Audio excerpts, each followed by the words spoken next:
We have some major breaking news this evening as it has been announced that 23M Racing and Farm Motorsports have dropped their appeal to the preliminary injunction ruling. What's going on, guys? It's Daniel and welcome back to our video. As we just said in the setting, we got some pretty massive major breaking news late this evening as it has been announced that 23M Racing and Farm Motorsports have dropped their appeal to the preliminary injunction ruling. Here's what's reported tonight. According to Bob Pockers, 2311 and Farmer Motorsports have dropped their appeal to preliminary injunction ruling, stating in the court filing, circumstances have changed in the underlying case, removing the need for this appeal and necessitating appealants to seek new relief from a district court. Bob Pockers continues on by saying this could be one of two things. Either one, going to refile for preliminary injunction in district court, which judge left open for them to do. If circumstances change, that would make irreparable harm more likely, not as speculative. Or number two, sometime more unexpected as far as settlement talks. Now, obviously, we all know what's going on, right? 23M Racing and Farm Motorsports were the two teams that did not sign the charter agreement. And currently, at this moment, both those organizations are currently suing NASCAR as we speak. Now, they had their preliminary injunction hearing during championship weekend on Monday, right before the cars got on the track. For championship week, they had that on Monday. We had to wait till basically the state of the sport address took place on Friday. And it was confirmed on Friday that basically they had lost their preliminary injunction hearing. Now, throughout the last couple weeks, we've been hearing from both sides. The teams have responded, and NASCAR has responded. The teams, of course, are suing NASCAR on antitrust claims, basically trying to get the charters appealed. Now, about a week or so ago, it was confirmed at the time that 23M Racing and Farmer Motorsports would run as open teams in 2025. And we know as of now, we are expecting that 2311, which got confirmed early today, that 23M Racing will be a three-car team full-time in 2025. Tyler Reddick will drive the 45 car. Bubba will also drive the 23 car, and Riley Hurts will drive the new number 35 car for 2025, with potential possibility of a fourth entry for 23M Racing showing up on the racetrack. Then from Row Motorsports, they're also expected to be a three-car team in 2025. Todd Gillen will drive the 34 car. Moving from the number 38 team for next year, we are expecting that Noah Grayson will be driving potentially the number 4 for next year, as they're expected to pick up that number. And finally, we think that Zane Smith will be joining Front Row, whether that's in arena number 14 or potentially 38. That is unconfirmed at this time. They wanted these charters originally and basically be part of the original charter agreement that came out for 2025, despite not signing it, so they could basically be out on the racetrack. So what does this mean for 2311 and Front Row going forward? Well, one, like Bob Pockers had mentioned, this could be one of two things. One, they could be them trying to get another preliminary injunction done and trying to find a way to get it through and basically be good to go to run with charters.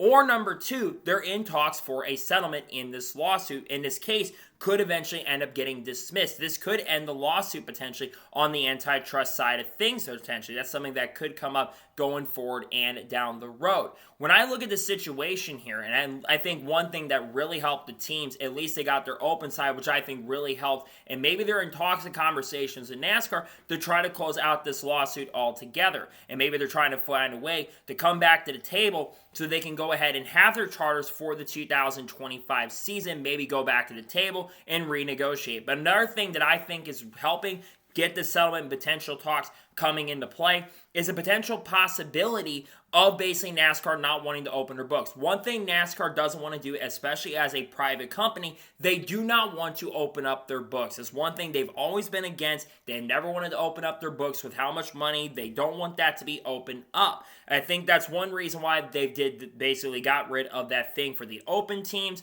so they can run as open teams, and they basically don't want to open up their books to show all the finances they've had from prior to the charter agreement in 2016 to the new charter agreement going into 2025.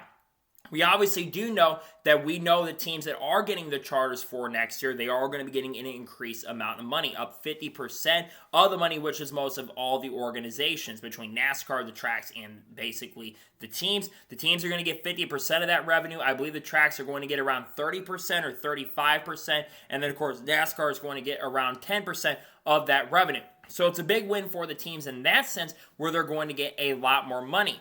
What do I think this means for the lawsuit going forward? Well, I think this could potentially put an end to the lawsuit as we know it. I really hope that's not the case, and I would love to see this lawsuit go on going forward. But this tells me, especially with them confirming today that Riley Herbst will be going to 23XI Racing officially full-time in 2025, this tells me they're probably getting a lot closer to having things settle for 2025, or they're going to get back to the preliminary injunction, have another hearing for preliminary injunction. We don't know exactly when they are going to announce that, if they are going to do a preliminary injunction, but what this also tells me is there's a good chance that they're going to try to get this thing settled and figured out before the end of this year. They're going to try to end the lawsuit potentially. I don't know at this point.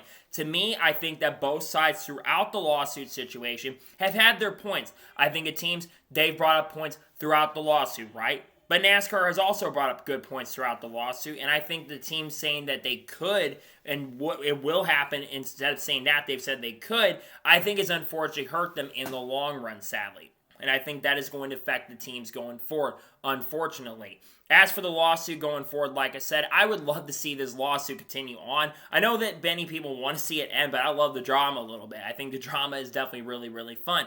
But at the same token, same time, I think a lot of people would rather have this lawsuit come to an end and everyone come to terms and an agreement. What this also could tell me is maybe they're going to change things with the charters, maybe find a way to make it a little more power going back to the teams, because that's one thing with the charter agreement is the teams, they're not getting as much of a say as they used to. They wanted to have a say on the rule changes, among other things, and the teams really are not getting as much of a say. It sounds like intellectual property rights are coming into play as well. But the only big positive coming out of it is that the teams are going to be getting a ton more money.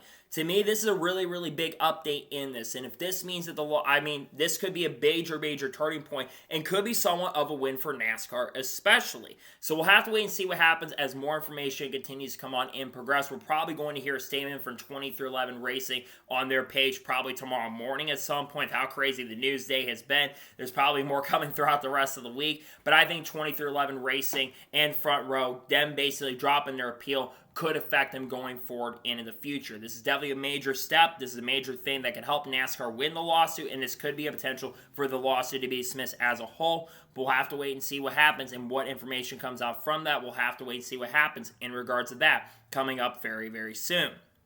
So, that is going to be tonight's breaking news report on 23XI and Front Row. I want to thank you guys for watching. Please subscribe to the channel, notifications on, so if I win a video, it does go live on my channel. Follow me on Twitter, Facebook, and Instagram, and support me on Patreon as well. Links description below that, and comment your thoughts below on today's episode. What are your thoughts on the situation with the lawsuit? Let me know it in the comments below.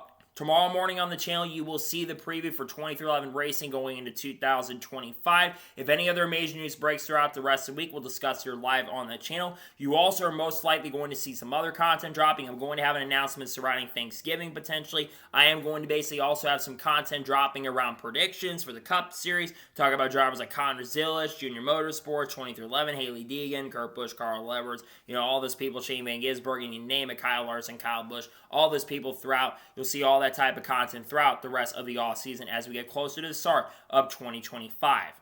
So anyways, like I said, I want to thank you guys for watching today's episode, and I'll see you guys next time for more great, awesome NASCAR content and other motorsports content on the channel like this. Take care, everybody.